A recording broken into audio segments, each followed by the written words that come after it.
This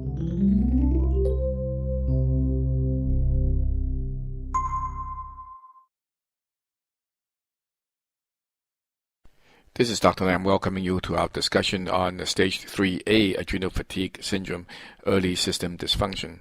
There are 4 stages to adrenal fatigue syndrome, stages 1 through 4. Stages 1 and 2 are considered quite mild. As we enter stage 3, or the adrenal exhaustion stage, where there are 4 phases, things become more serious. There are 8 common problems associated with this stage and signs and symptoms that we can see, and we'll go through them one by one. Metabolic system dysfunction is the first one. This is exemplified by a clinical or subclinical hypoglycemia. Number 2, there's electrolyte dysregulation, and clinically we see low blood pressure or hypotension. Number 3, there's dehydration and fluid imbalances. And in the clinical setting, we see a person that has a problem in postural hypotension, for example. Number 4, there's a suboptimal detoxification from the liver that leads to low clearance, and brain fog is one such example. Number 5, there is a catabolic state that comes on at this time, and the loss of body muscle mass can happen very gradually and started here. Number 6, there's a neurological system dysfunction. And number 7, there's a hormonal system dysfunction with various hormones being dysregulated starting at this point, from HPA axis being dysregulated. Finally, there's dysfunction of the immune-mediated conditions, and there are many that we will go through later. Now, how do you know you are in stage 3A? This is a good question, because most 3A symptoms tend to be quite mild.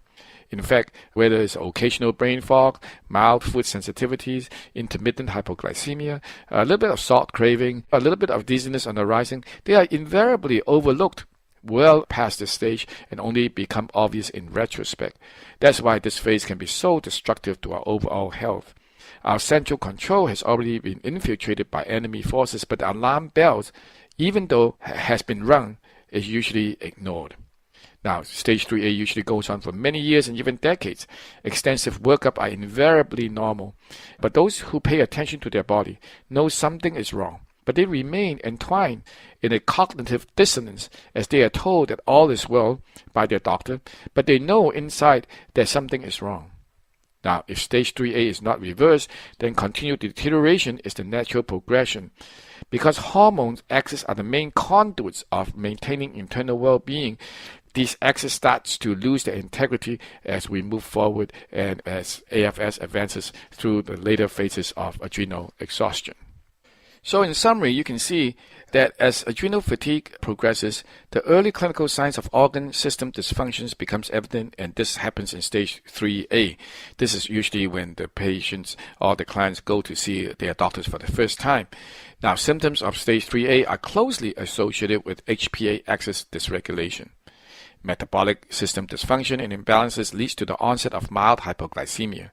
Low blood pressure and salt craving reflect aldosterone deficiency. Both are signs of HPA axis dysregulation. Dysfunction in detoxification pathways, primarily in the liver, leads to a low clearance stage and causing numerous symptoms from brain fog to hypoglycemia.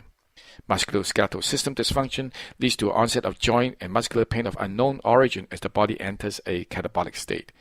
Neurological system dysfunction leads to worsening insomnia, tremor, anxiety, and depression.